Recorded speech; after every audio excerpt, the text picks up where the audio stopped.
Okay. Hello my dear students, आज हम start करने जा रहे हैं सॉल्यूशन एंड कॉलिगेटिव प्रॉपर्टी का लेक्चर नंबर 5।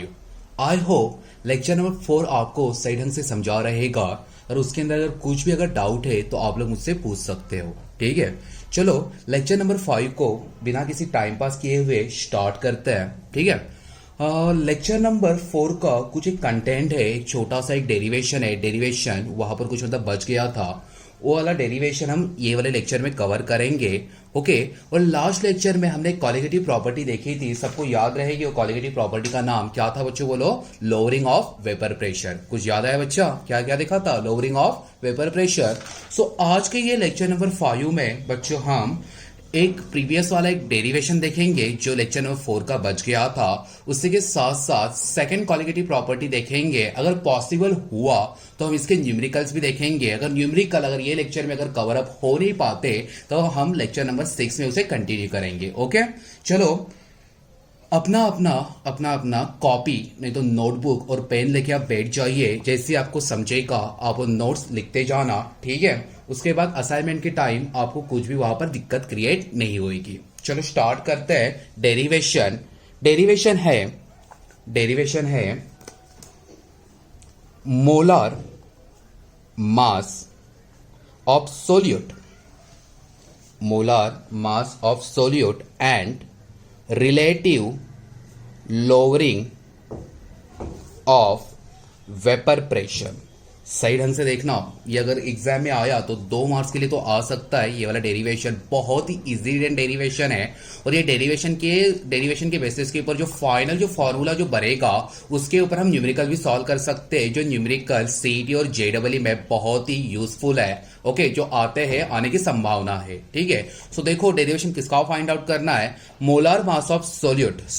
ये देखो सॉल्वेंट की बात नहीं हो रही है, सोल्यूट की हो रही है। And relative lowering of vapour pressure. चलो कुछ हम बातें यहां पर हम कंसीडर कर लेते हैं। लेट बोले तो मानना, ठीक है। Let A1 and A2 be the solvent and solute. देखो यहां पर हमने क्या माना कि A1 और जो A2 है वो क्या है? सॉल्वेंट है और क्या है? सोल्यूट है। A1 क्या रहेगा? सॉल्वेंट, A2 क्या रहेगा? सोल्यूट। बोलो क्लियर है? ओके, हैविंग मोलार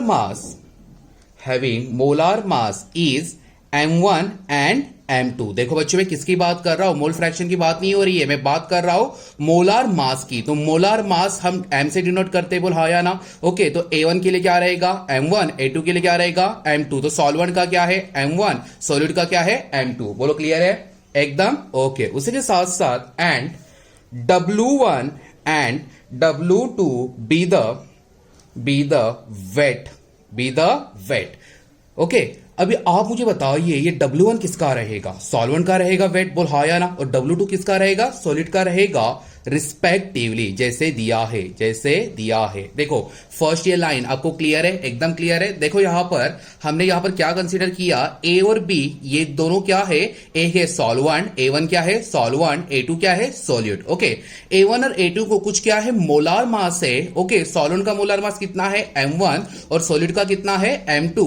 उसी के साथ साथ सॉल्वेंट का वेट कितना है? W1 और सॉल्यूट का वेट कितना है? W2। ठीक है बच्चों, यहां पर आपको कंफ्यूज होना नहीं है मोलार मास में और वेट में। वेट मींस जो भी आप वेट मतलब कैलकुलेट करोगे, और मोलार मास बोले तो उसकी जो मॉलिक्यूल्स है, मॉलिक्यूल्स का मास कितना है। ओके, वो सब अलग से फंड है, सिर्फ और सिर्फ यहां पर आपको कंफ्यूज नहीं होना है, इतना मैं बोलूंगा। ठीक है, उसके साथ साथ हमने 11th स्टैंडर्ड में बच्चों एन हमने फाइंड आउट किया था। एन का मीनिंग क्या है आपको याद रहेगा? N means number of moles. Okay, तो यहां पर नंबर ऑफ मोल्स 2 फंडे के निकलेंगे, एक A1 का निकलेगा, दूसरा A2 का निकलेगा। दैट मींस यहां पर N1 निकलेगा सॉल्वेंट के लिए और N2 निकलेगा सोल्यूट के लिए। बोलो कोई दिक्कत वाली बात है इसमें? नहीं है? ओके, अभी देखो नंबर ऑफ मोल्स अगर आपको निकालने हैं तो हमेशा ऊपर की तरफ यहां पर क्या होता है? याद करो, वेट होता है या मास होता है? वेट ऑफ सब्सटेंस होता है या मोलर मास ऑफ सब्सटेंस होता है? याद आया क्या होता है? Wait of substance. So wait of substance अगर यहां पर आया तो देखो N1 के लिए वेट क्या बनेगा? W1 या W2 क्या बनेगा? W1। और मोलार मास क्या बनेगा? M1। बोलो क्लियर है? चलो सिमिलरली आप मुझे बता देना कि N2 के लिए क्या बनेगा? ऊपर क्या बनेगा? बोलो W2 और नीचे क्या बनेगा? M2। बोलो ये बात क्लियर है एकदम? ओके। लास्ट वाले डेरिवेशन में हमने बोला था बट X2 क्या है बच्चों? मोल फ्रैक्शन है। X2 क्या है? X का मीनिंग क्या होता है? मोल फ्रैक्शन ही होता है। लेकिन X2 मोल फ्रैक्शन किसको लगेगा?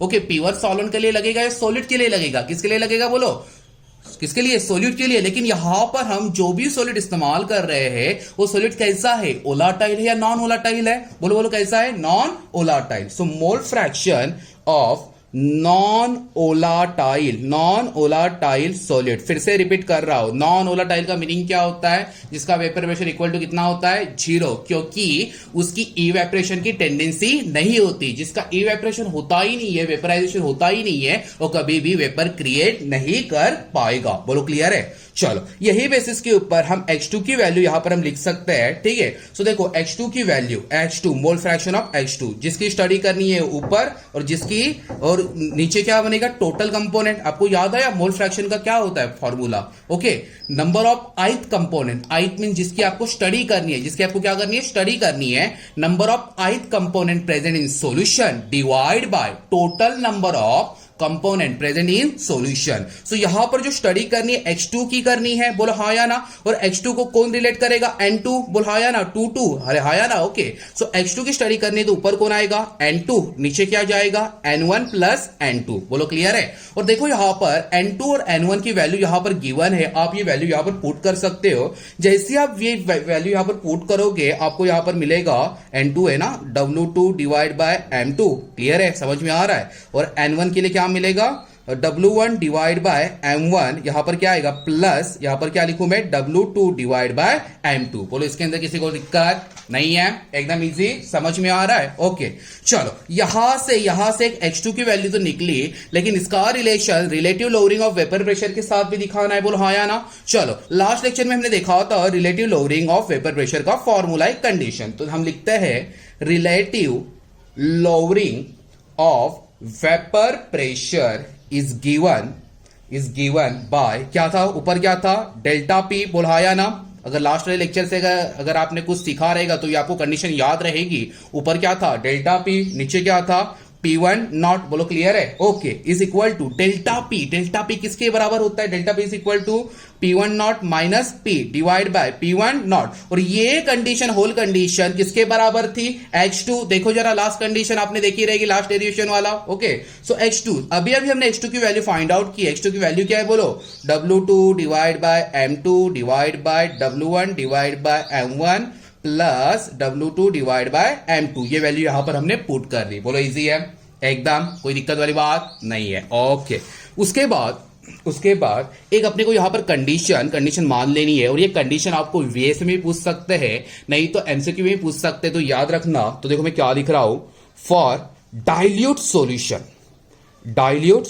डाइल्यूट का मीनिंग समझते हो? जिसके अंदर नंबर ऑफ मोल्स बहुत ही कम ज्यादा होंगे, बहुत ही कम होंगे। कैसे होंगे? कम। और कंसंट्रेटेड का मीनिंग क्या होता है? कंसंट्रेटेड सॉल्यूशन का जिसके अंदर number of moles of particle सबसे ज्यादा रहेंगे। बोलो क्लियर है? आपने आपके लैबोरेटरी में दो टाइप के एसिड देखे रहेंगे, एक होता है डाइल्यूट, दूसरा होता है कंसंट्रेटेड। तो कंसंट्रेटेड में जो भी एसिड की जो number of moles of particles है वो कैसे ज्यादा है, और उसी के साथ साथ डाइल्यूट में क्या है? कम है। और ये डाइल्यूशन कैसे पॉसिबल होता है? क्या ऐड करने के बाद? शाम की व्यवस्था रही, क्या वाटर ऐड करने के बाद। याद आया? ओके, सो देखो फॉर डाइल्यूट सॉल्यूशन, ओके, इसके लिए क्या है?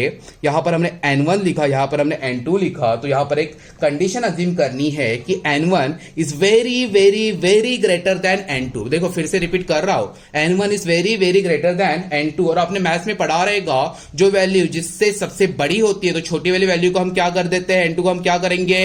नेग्लेक्ट। कुछ याद आया? ओके, सो यहां से अगर N2 को अगर हमने नेग्लेक्ट कर दिया तो X2 की वैल्यू क्या बनी? बोलो क्या बनी? N2 divide by N1। Okay, अभी आप बोलोगे कि जो यहां पर मैं लिख रहा हूं इसको लिखना नहीं है। ओके, देखो X2 की वैल्यू क्या थी? N2 N1 plus N2।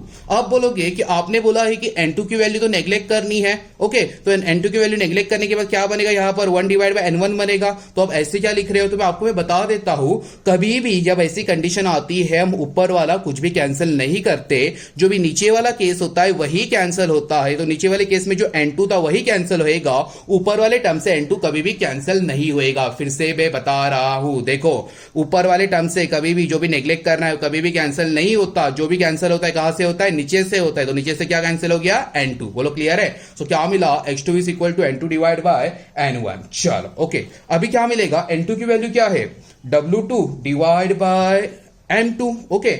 N1 की वैल्यू क्या है, W1 divide by M1। Finally आपको कंडीशन मिलेगी delta P is equal to P1 naught, okay, और ये किसके बराबर है, P1 naught minus P divide by P1 naught, okay. ये किसके बराबर है, x2 के बराबर है, बोलो हाँ या ना। और फाइनली अगर आप इसको अगर रीअरेंजमेंट करोगे, देखो अगर आपको डिवाइड हटा के अगर मल्टीप्लाई फॉर्म में लाना है तो ये ऊपर चला जाएगा, ये नीचे चला जाएगा। फिर से बता रहा हूं, देखो देखो देखो देखो, डिवाइड फॉर्म में से मल्टीप्लाई फॉर्म में लाना है तो ये ऊपर चला जाएगा, ये नीचे चला जाएगा। तो क्या मिलेगा, W2 इज इक्वल टू, ये ऊपर चला गया तो A इंटू हो गया ना। अभी यहां पर क्या बनेगा, M1, यहां पर क्या है W1 इंटू क्या बना यहां पर M2। बोलो क्लियर है। सो फाइनली यहां पर एक कंडीशन मिली, ये सारे किसको हम नेग्लेक्ट कर देते हैं, delta P divide by P1 naught is equal to W2 into M1 divide by W1 into M2। तो ये आपको केस मिली है, ये आपको केस मिली है डेरिवेशन की, molar mass of solute and relative lowering of vapour pressure. बहुत ही इजी डेरिवेशन है। आई होप आपको ये डेरिवेशन समझ में आया रहेगा, ओके। इसकी एक बार हम फिर से रिवीजन कर लेते हैं, जिनको समझा नहीं, ओके, वो लोग एक बार यहां पर फोकस करो, ठीक है। सो देखो, डेरिवेशन स्टार्ट करने से पहले वीडियो को पॉज करके 2 मिनट के लिए एकदम शांत हो जाओ, माइंड में जो भी ख्याल आ रहे हैं उसको निकाल दो, क्योंकि ये सबसे इंपॉर्टेंट डेरिवेशन, इसका फॉर्मूला भी इंपॉर्टेंट है, और इसके बाद जो भी मैं पढ़ाने वाला हूं ये तो इससे भी इंपॉर्टेंट है। इसके लिए जो भी ख्याल है, ख्याल निकाल दो। वीडियो को 2 मिनट पॉज करके शांत हो जाओ, ओके। चलो एक बार इसका रिवीजन कर लेते हैं। देखो क्या डेरिवेशन है, molar mass of solute and relative lowering of vapour pressure, okay. इसके लिए सबसे पहले हमने कुछ बातें कंसीडर की।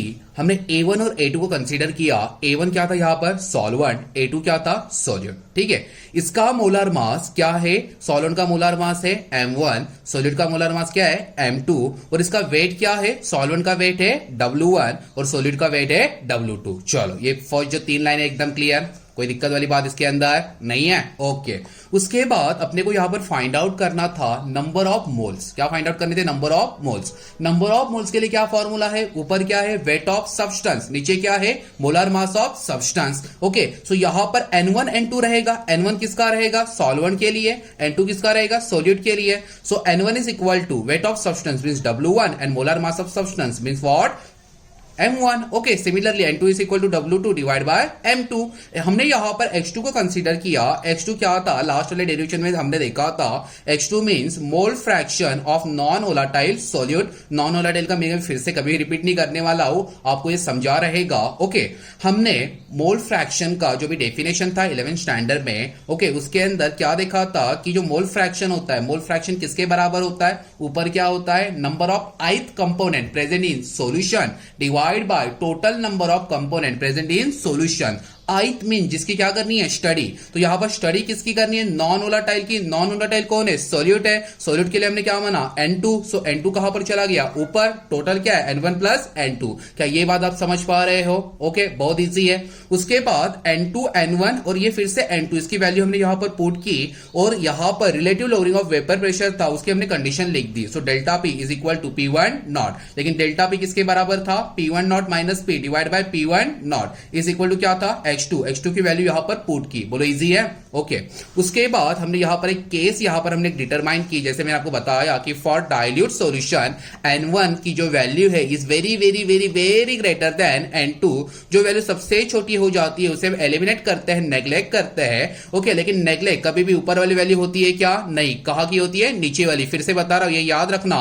सो X2 is equal to N2 divide by N1, यहां पर ये वैल्यू आ गई। फिर से हमने ये जो पूरी केस थी लिख दी, ओके। और यहां पर मैंने आपको क्या बताया, जहां पर ये डिवाइड है, डिवाइड को अगर मल्टीप्लाई फॉर्म में अगर आपको कन्वर्ट करना है तो ये आएगा इधर और ये आएगा इधर। बोलो clear? Okay, so finally delta P divide by P1 naught is equal to W2 into M1 divide by W1 into M2। बोलो इजी, एकदम। आगे बढ़े, चलो बढ़ते हैं। ओके, चलो नेक्स्ट डेरिवेशन स्टार्ट करते हैं। ओके, और ये नेक्स्ट डेरिवेशन नहीं, हम इसे बोल सकते हैं कि सेकंड कॉलिगेटिव प्रॉपर्टी।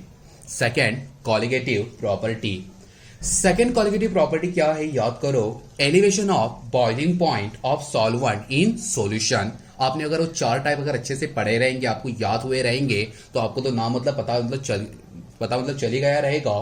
क्या है नाम? बोलो बोलो बोलो। Elevation of boiling point, elevation of boiling point of solvent in solution. ठीक है, चलो लिखते हैं elevation of boiling point, elevation of boiling point of solvent in solution,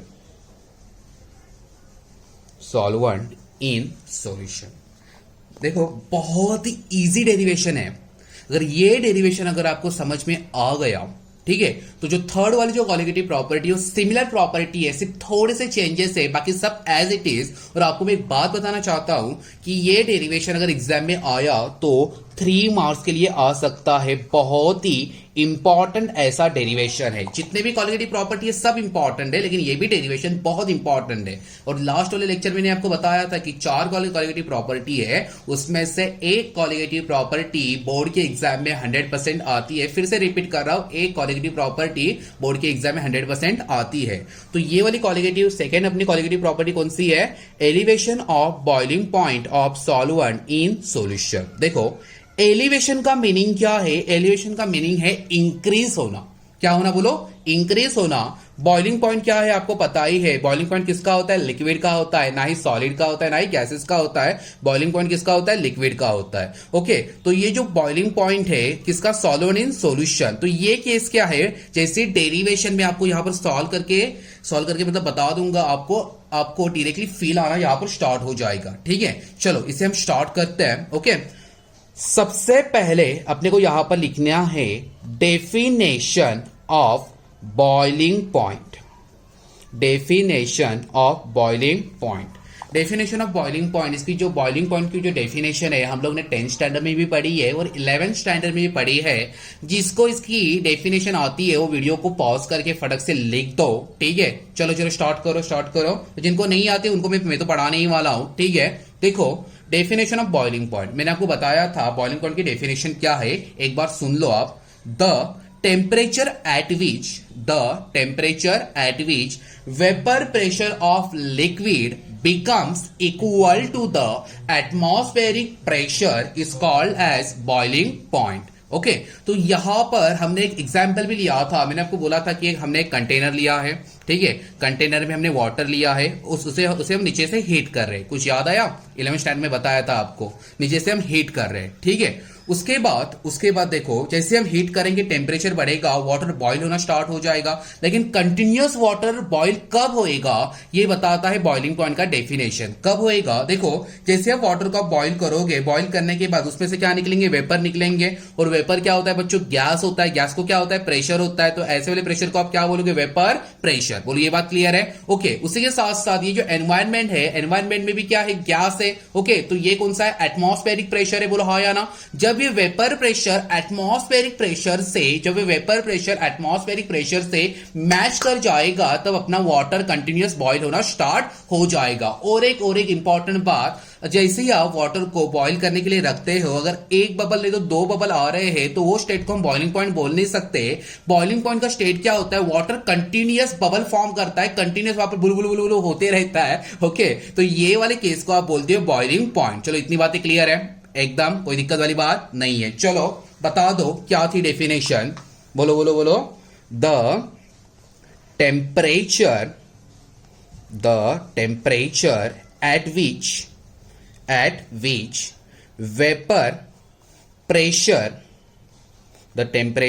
at which vapor pressure of liquid becomes equal to the atmospheric pressure is called as boiling point. Clear है? एकदम easy definition. चलो अभी derivation start करते हैं हम elevation of boiling point of solvent in solution के लिए. इसके लिए सबसे पहले हमें ग्राफ बनाना पड़ेगा. ग्राफ है vapour pressure versus temperature in kelvin में. चलो ग्राफ बनाते हैं. ग्राफ बनाने के आपको पता ही है ग्राफ अपना कैसे होता है, 2D होता है. ओके, ये बनी y एक्सिस और ये बनी x एक्सिस. चलो ठीक है.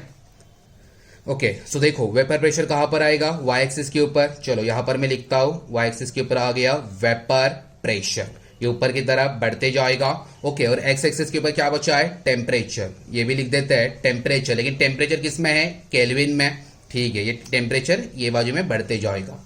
क्लियर है? ये है इसका ओरिजिन पॉइंट, ये ओरिजिन है. ठीक है, इतनी बातें क्लियर है. ओके, अभी देखो यहां पर सबसे मैक्सिमम वेपर प्रेशर कितना बनेगा, वो बनेगा 760 मिलीमीटर ऑफ मर्क्यूरी. कितना बनेगा, बोलो बोलो लो, 760 मिलीमीटर ऑफ मर्क्यूरी. नहीं तो इसे हम ये भी बोल सकते हैं 1 ATM. आपको जो भी याद रहे वो एग्जाम में लिख देना. इधर आप लिख सकते हो 760 मिलीमीटर ऑफ मर्क्यूरी. अगर ये याद नहीं हो रहा है तो सीधा सीधा लिख देना 1 ATM स्टैंडर्ड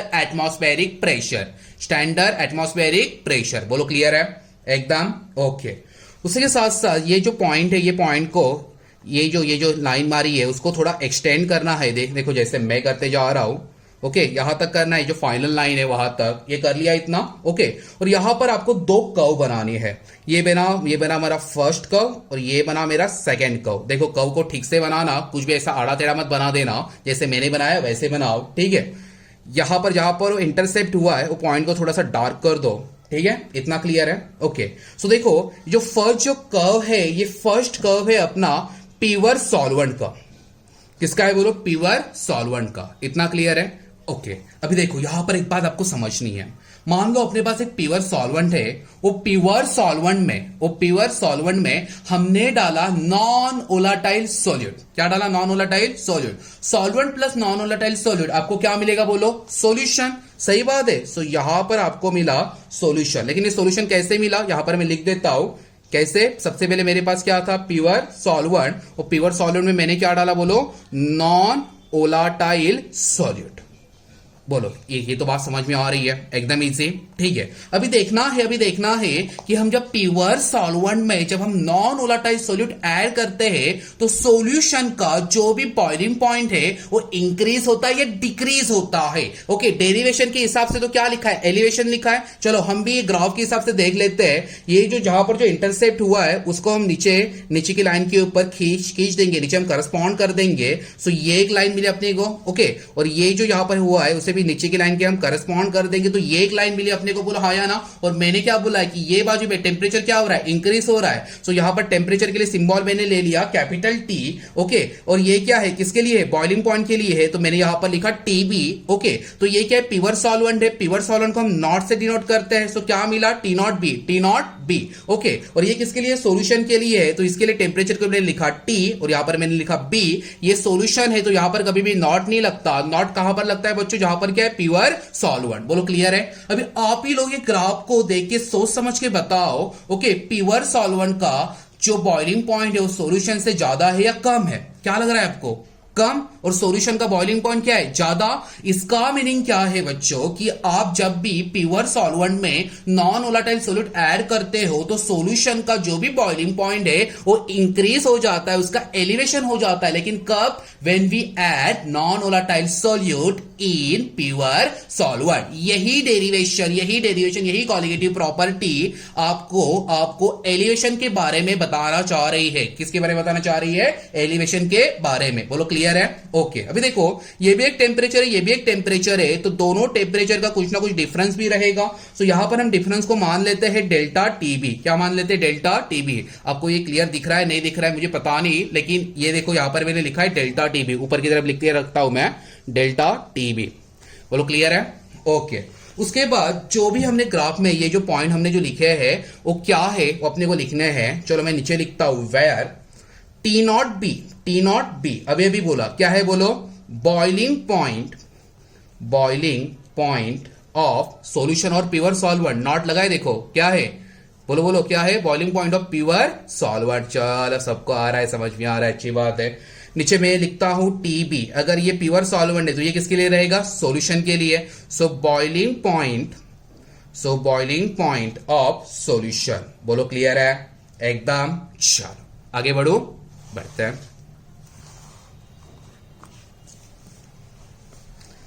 देखो अभी एलिवेशन ऑफ बॉइलिंग पॉइंट कब होएगा, जैसे मैंने आपको बताया when we add non volatile solute in pure solvent तब होएगा। तो ये लाइन यहां पर लिख देनी है।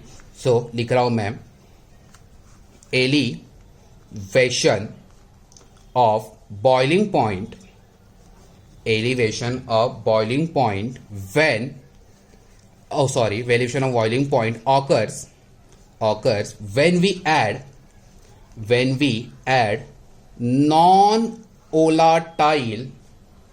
add non-volatile solute in pure solvent। उसके बाद क्या होएगा, then increases boiling point of solution. बोल हाँ या ना। उसके बाद क्या होएगा कि सॉल्यूशन का बॉइलिंग पॉइंट बढ़ जाएगा। ओके सो देखो डेल्टा टीबी की वैल्यू अगर यहां पर मैंने लिखी थी, डेल्टा टीबी की वैल्यू अगर आपको एक्सप्रेस करनी है तो आप क्या करोगे, जो ज्यादा है उसमें से कम माइनस कर दोगे। तो यहां पर ज्यादा टेम्परेचर किसका है, सॉल्यूशन का है, और कम किसका है, प्योर सॉल्वेंट का है। तो देखो सॉल्यूशन के लिए क्या लिखा था, टीबी, और जो सॉल्वेंट के लिए क्या लिखा था, टी नॉट बी। चलो ये लिख देते हैं हम लोग, सबसे ज्यादा किसका था, टीबी का, माइनस यहां पर हम क्या लिखेंगे, टी नॉट बी। तो ये अपने को एक केस मिली, ये केस अपने को न्यूमेरिकल में काम में आएगी। ठीक है, ये क्लियर है इतना एकदम। चलो ये केस को हम मान लेते हैं इक्वेशन नंबर 1। क्या मान लेते हैं, इक्वेशन नंबर 1। बोलो इतनी बातें क्लियर है एकदम, कोई दिक्कत वाली बात नहीं है। ठीक है चलो देखो यहां पर जो डेल्टा टीबी आपको मिला है, ये डेल्टा टीबी को बच्चों आप बोलोगे एलिवेशन ऑफ बॉइलिंग पॉइंट। क्या बोलोगे, एलिवेशन ऑफ बॉइलिंग पॉइंट। कोई दिक्कत वाली बात नहीं है। देखो डेल्टा टीबी का नाम क्या है, elevation of boiling point. Okay उसके बाद कुछ साइंटिस्ट ने यहां पर एक्सपेरिमेंट किया। ये कोई भी बातें फेकोलॉजी वाली बातें नहीं है, कोई भी अजम्पशन नहीं है, ये सब एक्सपेरिमेंटल पार्ट है। याद रखना जहां पर भी एक प्रॉपर ऐसा एक डेरिवेशन आता है, नहीं तो जहां पर लॉस आते हैं वो सारे लॉ एक्सपेरिमेंटल बेसिस के ऊपर होते हैं, और कुछ अजम्पशन पार्ट होते हैं। जैसे मैं आपको डायरेक्टली बता देता हूं कि ये अजम्पशन पार्ट है, ठीक है, लेकिन ये सारे एक्सपेरिमेंटल पार्ट है, तो इसको भी यहां पर फोकस करना बहुत इंपॉर्टेंट है। ओके सो देखो एक्सपेरिमेंट में क्या किया, साइंटिस्ट को पता चला कि डेल्टा टीबी की वैल्यू ये directly proportional to the small M है। अभी आप सोचो कि स्मॉल एम क्या है, आपको याद है स्मॉल एम क्या होता है, मोलैलिटी। किसकी लिटी, मोलैरिटी नहीं, मोलैलिटी। ओके सो हम लिखते हैं, चलो देखो ये क्या है, ये है एलिवेशन ऑफ बॉइलिंग पॉइंट, लेकिन ये भी बोल सकते हैं कि चेंज इन टेम्परेचर भी है क्योंकि डेल्टा लगा है। तो यहां पर मैं लिखता हूं change in temperature of boiling point is directly proportional to the molality of solution. किसकी लिटी, molality. Okay molality of solution. बोलो क्लियर है इतना, ठीक है। देखो बच्चा जानता है कि जैसे ही प्रोपोर्शनल हट जाता है वहां पर क्या आता है, इक्वल। ठीक है, इक्वल के बाद क्या आता है, कांस्टेंट। सो यहां पर कांस्टेंट लगेगा के बी। क्या लगेगा, बोलो के बी इंटू एम। चलो भाई यहां से अपने को दूसरा एक इक्वेशन मिला जो भी अपने को न्यूमेरिकल में काम आने वाला है, सीईटी और जेईई के। ठीक है इतना क्लियर है। So delta TB is equal to K B into M, ये इक्वेशन नंबर हो गया सेकेंड। ओके अभी बहुत बार एग्जाम में एमसीक्यू में बहुत बार पूछा गया है, बहुत बार एंट्रेंस में भी पूछा गया है कि बताओ भाई ये के बी क्या है, तो केबी को यहां पर दो नाम दिए हैं। एक नाम है जो कॉमन है मोलाल, कौन सा लाल, molal. Okay molal elevation constant, और ये बहुत बार आ चुका है इबिलो स्कोपिक कांस्टेंट। देखो इबिलोस्कोपिक, केबी का मीनिंग क्या है, इबिलोस्कोपिक कांस्टेंट। बोलो क्लियर है एकदम, कोई दिक्कत वाली बात नहीं है। ओके, अगर आपको अगर एग्जाम में अगर बोल दिया कि फाइंड आउट केबी की वैल्यू, आपको डेल्टा टीबी की वैल्यू दी है, एम की वैल्यू दी है और बोला है कि केबी फाइंड आउट करो, तो आप केबी की वैल्यू कैसे फाइंड आउट करोगे? देखो यहां पर केबी बच्चा ये चला गया नीचे तो क्या हो गया, डिवाइड, ये चला गया नीचे तो क्या हो गया, divide. So KB is equal to delta TB divide by क्या बचा एम। सो ये बना अपना थर्ड इक्वेशन। देखो ये जितने भी मैं इक्वेशन लिख रहा हूं आपको न्यूमेरिकल में काम आने वाले, ऐसे नहीं लिख रहा हूं, ठीक है। तो ये बेसिस के ऊपर हम केबी का यूनिट भी निकाल सकते हैं। देखो सबसे पहले केबी को क्या बोलते हैं ये हमने लिखा, मोलर एलिवेशन कांस्टेंट, नहीं तो इबिलोस्कोपिक कांस्टेंट। अभी यहां पर केबी का क्या लिखना है, यूनिट। चलो यूनिट कैसे लिखेंगे, देखो डेल्टा टीबी ये मतलब किस में है, टेम्परेचर में, चेंज इन टेम्परेचर है, तो टेम्परेचर किस में आएगा, केल्विन में, बोलो हाँ या ना। और जो मोलैलिटी है उसके लिए क्या यूनिट था, किसी को याद है? इसके लिए यूनिट था मोल पर केजी, याद आया? ओके, इसकी बाद में रीअरेंज होके अपने को यूनिट मिलेगा, unit of KB is equal to okay kelvin kg पर मोल। ये भी क्वेश्चन पूछा जा चुका है, यूनिट ऑफ केबी क्या होता है, यूनिट ऑफ केबी क्या होता है? तो देखो यूनिट ऑफ केबी क्या होता है, केल्विन केजी पर मोल, केल्विन केजी पर मोल। बोलो क्लियर एकदम, समझ में आ रहा है बच्चों? बहुत ही इजी है। अगर दो बार भी अगर प्रैक्टिस करते हो, एक बार समझ के और दूसरी बार डायरेक्टली बुक के ऊपर प्रैक्टिस, ये डेरिवेशन जितने भी है आपको इजीली आ जाएंगे।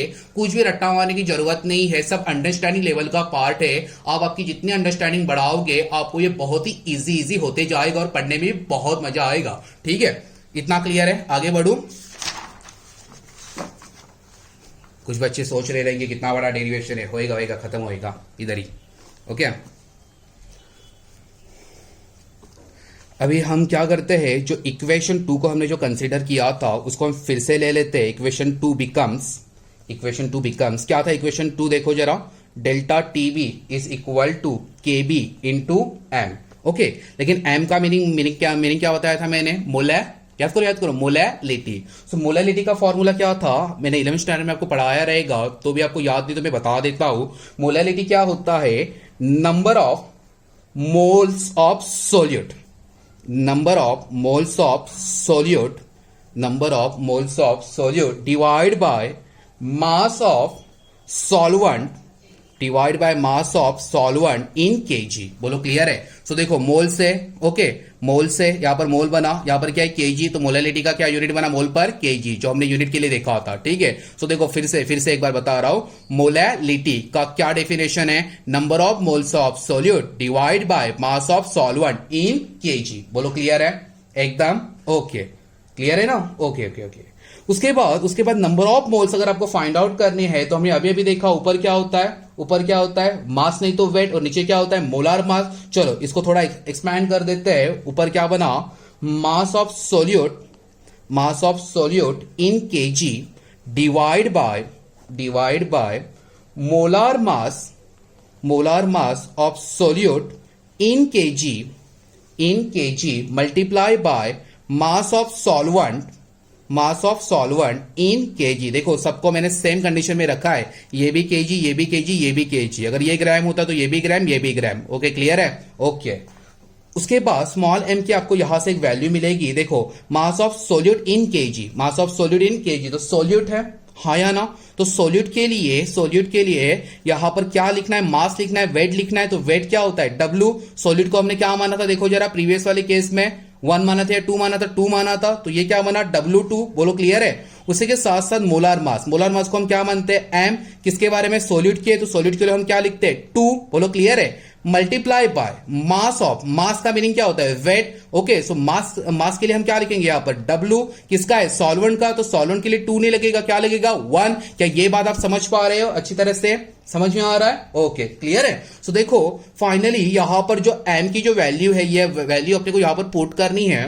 पुट करने के बाद आपको यहां पर मिलेगा delta TB is equal to KB. M की वैल्यू क्या है, ऊपर क्या है, W2, नीचे क्या है M2 इंटू क्या है, W1। और यहां पर आप मल्टीप्लाई बाय 1000 कर लेना, क्योंकि जो भी अपने को फाइनल वैल्यू चाहिए हमेशा ग्राम में मतलब ग्राम में मतलब हम लोग मतलब यहाँ पर कंसीडर करते हैं, ठीक है। तो अगर आप पहले से अगर यहाँ पर मल्टीप्लाई बाय 1000 करोगे तो फिर से आपको अगले वाले केस में डिवाइड बाय 1000 करने की जरूरत नहीं है। जैसे आपको इजी गिरे वैसे जब न्यूमेरिकल आएंगे आपको ये बात समझ में आ जाएगी। एक स्टेप ऐसे भी होते हैं, दूसरी स्टेप ऐसे भी होते हैं। अगर पहले मल्टीप्लाई करोगे तो आगे जाके डिवाइड करने की जरूरत नहीं है, ठीक है। तो आप ही सोचो आपको पहले करना है या लास्ट में करना है, ठीक है। तो ये बेसिस के ऊपर हम लोग और एक फॉर्मूला निकाल सकते हैं, M2 की वैल्यू भी फाइंड आउट कर सकते हैं। M2 की वैल्यू कैसे फाइंड आउट करोगे, ये जाएगा इधर और ये आएगा इधर। तो देखो क्या मिलेगा, M2 इज इक्वल टू क्या मिलेगा, KB into W2 into 1000 divide by ये इधर आ गया डेल्टा TB इंटू W1। ऐसे करके ये अपना 3 मार्क्स का डेरिवेशन पूरा कंप्लीट हो गया, ठीक है। आई होप आपको ये समझा रहेगा। ओके, डेरिवेशन बहुत बड़ा है, 3 पेज का था। इसके लिए मैं आपको फिर से एक बार इसकी रिवीजन तो बनती है। ओके, उसकी रिवीजन एक बार कर लेते हैं, ठीक है। ओके, सो हम क्या देख रहे थे, देखो elevation of boiling point of solvent in solution, ठीक है। तो सबसे पहले हमने क्या देखा, बॉइलिंग पॉइंट की डेफिनेशन। तो क्या होती है बॉइलिंग पॉइंट की डेफिनेशन, ओके। चलो यहां पर देखना नहीं है, यहां पर वीडियो में देखना नहीं है, आप अपने माइंड में उसे मतलब यूटिलाइज करो, उसे मतलब समझो और मुझे बता दो। चलो बोलो क्या होती है बॉइलिंग पॉइंट की डेफिनेशन, बोलो the temperature at which vapour pressure of liquid becomes equal to the atmospheric pressure is called as boiling point. बोलो क्लियर है, ओके। उसके बाद हमने क्या बनाया, ग्राफ बनाया। ग्राफ क्या वर्सेस क्या बनाया, वेपर प्रेशर वर्सेस टेम्परेचर, लेकिन टेम्परेचर को हमने किस में लिया, केल्विन में। चलो हमने 2 एक्सिस मारे, Y axis X axis. Y axis के ऊपर कौन आ गया, वेपर प्रेशर। एक्स एक्सिस के ऊपर कौन आ गया, टेम्परेचर इन केल्विन। ये ऊपर की तरफ बढ़ेगा और ये बाजू में बढ़ेगा, बोलो हाँ या ना, ओके। उसके बाद हमने स्टैंडर्ड यहां पर एटमॉस्फेरिक टेम्परेचर लिखा, सॉरी स्टैंडर्ड एटमॉस्फेरिक प्रेशर लिखा। तो ये प्रेशर कितना था, 760 मिलीमीटर ऑफ मर्क्यूरी, Hg लिखा है। क्या लिखा है, Hg। और ये क्या है, 1 ATM। बोलो क्लियर है इतना। दोनों में से एक आप एग्जाम में लिख सकते हो, फिर से बोल रहा हूं, दोनों की दोनों लिखने की जरूरत नहीं है, दोनों में से एक आप लिख सकते हो, ओके। उसके बाद ये जो लाइन है, लाइन को हमने यहां पर एक्सटेंड किया। 2 यहां पर अपने को कर्व मिले। फर्स्ट कर्व किसका था, प्योर सॉल्वेंट का, और सेकंड किसका था, सॉल्यूशन का। लेकिन ये सॉल्यूशन कब बनेगा, जब हम प्योर सॉल्वेंट में क्या ऐड करेंगे, pure solvent plus non volatile solute. लेकिन जैसे ही हम प्योर सॉल्वेंट में नॉन वोलेटाइल सॉल्यूट ऐड करेंगे तो उसका बॉइलिंग पॉइंट क्या हो जाएगा, एलिवेट हो जाएगा, मींस क्या हो जाएगा, इंक्रीज हो जाएगा। बोलो क्लियर है इतना, ओके। सो जो प्योर सॉल्वेंट का जो टेम्परेचर मिला है वो क्या है, T0B है, और जो सॉल्यूशन का मिला है वो क्या है, TB है। और ये दोनों का जो डिफरेंस है उसको हमने क्या माना, डेल्टा TB। क्या माना, डेल्टा TB। बोलो क्लियर है इतना, ओके। सो देखो यहां पर हमने ये जो टर्म्स थे, टर्म्स के बारे में लिखा, T0B means what, boiling point of pure solvent, और TB means boiling point of solution। बोलो क्लियर है, ओके। उसके बाद ये एलिवेशन क्यों हुआ, इसके बारे में हमने 3 लाइन में कुछ यहां पर जानकारी लिखी। एलिवेशन होने का कारण क्या था, elevation of boiling point occurs when we add non volatile solute in pure solvent, then what, boiling point of solution increases, okay. So delta TB की वैल्यू क्या मिलेगी, बड़े में से छोटे को माइनस करना है, जो ज्यादा टेम्परेचर किसका है, बॉइलिंग पॉइंट का, किसका है, TB का है, और माइनस किसका है, माइनस आप क्या करोगे, T0B mean solution minus pure solvent. इसको हमने क्या माना, इक्वेशन 1। सो डेल्टा TB क्या है यहां पर, एलिवेशन ऑफ बॉइलिंग पॉइंट। उसके बाद क्या हुआ, एक्सपेरिमेंट हुआ। एक्सपेरिमेंट में साइंटिस्ट को क्या बातें पता चली कि डेल्टा TB की ये जो वैल्यू है ये डायरेक्टली प्रोपोर्शनल टू क्या है, स्मॉल m। स्मॉल m का मीनिंग क्या होता है, मोलैलिटी। सो यहां पर हमने क्या लिखा, change in temperature of boiling point is directly proportional to the molality of solution, okay. बच्चा जानता है, प्रोपोर्शनल हटने के बाद क्या आता है, इक्वल। इक्वल के बाजू में कांस्टेंट, यहां पर कांस्टेंट क्या है, केबी के यहां पर 2 नाम दिए हैं, ये भी फिल इन द ब्लैंक्स में पूछता है। केबी मींस मोलल, मोलार नहीं, आर नहीं लिखना है, मोलल है, मोलल एलिवेशन कांस्टेंट और इबिलोस्कोपिक कांस्टेंट। ये बेसिस के ऊपर आप केबी की वैल्यू भी फाइंड आउट कर सकते हो, ओके। ये केबी यहां पर है, ये m नीचे जाके डिवाइड होएगा, so KB is equal to delta TB divide by m। बोलो क्लियर है, ओके। जो चेंज इन टेम्परेचर है, ये जो है ये हमने किसमें कैलकुलेट किया है, किसमें मेजर किया है, केल्विन में। और मोलैलिटी है, उसका यूनिट क्या होता है, मोल पर केजी। तो फाइनली केबी का यूनिट क्या मिला, केल्विन केजी पर मोल। क्या मिला, बोलो केल्विन केजी पर मोल। क्या ये बात आप समझ पा रहे हो, इजी है एकदम, ओके। उसके बाद उसके बाद हमने इक्वेशन 2 को फिर से यहां पर ले लिया। इक्वेशन 2 क्या था, delta TB is equal to KB into M. M क्या था, मोलालिटी। मोलालिटी के लिए हमने यहां पर डेफिनेशन लिखी, उसका पूरा एक्सप्रेशन लिखा। मोलालिटी का मीनिंग क्या होता है, number of moles of solute divide by क्या है, mass of solvent in KG. Number of moles हम कैसे फाइंड आउट करते हैं, ऊपर क्या होता है मास ऑफ सोल्यूट, नीचे क्या होता है molar mass of solute. Molar mass of solute हमने सबको किस में लिखा है, केजी केजी, और ये भी केजी में। अभी देखो मास है, मास बोले तो वेट है, वेट को हमने किस में लिया, डब्लू में, लेकिन किसका है, सोल्यूट का है। सोल्यूट को हमने क्या माना है, 2, याद रखना। सोल्यूट उसको क्या माना है, 2। सॉल्वेंट उसको क्या माना है, 1। बोलो क्लियर है। सोल्यूट को क्या माना, 2। सॉल्वेंट को क्या माना, 1। बोलो क्लियर, ओके। उसके बाद नीचे क्या है, मोलार मास। मोलार मास को हमने क्या माना, एम। सोल्यूट है, सोल्यूट को क्या बोला है, 2, सो एम 2। बोलो क्लियर है। इनटू क्या है, मास। मास मींस वेट, डब्लू, और ये किसका है, सॉल्वेंट का, तो क्या है ये 1। बोलो क्लियर है। सो ये वैल्यू हमने यहां पर पुट कर दी, तो फाइनली क्या मिला, delta TB is equal to KB into W2 divide by M2 into W1, और यहां पर इंटू कितना किया है, ये 1000। ठीक है, ये 1000 की फीलिंग तुम्हें न्यूमेरिकल में आ जाएगी। ओके, तो ये बेसिस के ऊपर आप M2 की वैल्यू भी फाइंड आउट कर सकते हो। ओके, ये ससुरा गया इधर, ये ससुरा आया इधर, सो M2 इधर और ये डेल्टा टीबी इधर। बोलो क्लियर है, ओके। नेक्स्ट लेक्चर में हम जो न्यूमेरिकल देखने वाले हैं, वहां पर ये जो फॉर्मूला है, ये फॉर्मूला वेरी वेरी इंपॉर्टेंट है। ठीक है, तो ये डेरिवेशन की आप अच्छे से प्रैक्टिस कर लेना। अगर कुछ भी अगर डाउट है तो मुझे पूछ लेना। ठीक है, तब तक के लिए टाटा बाय बाय।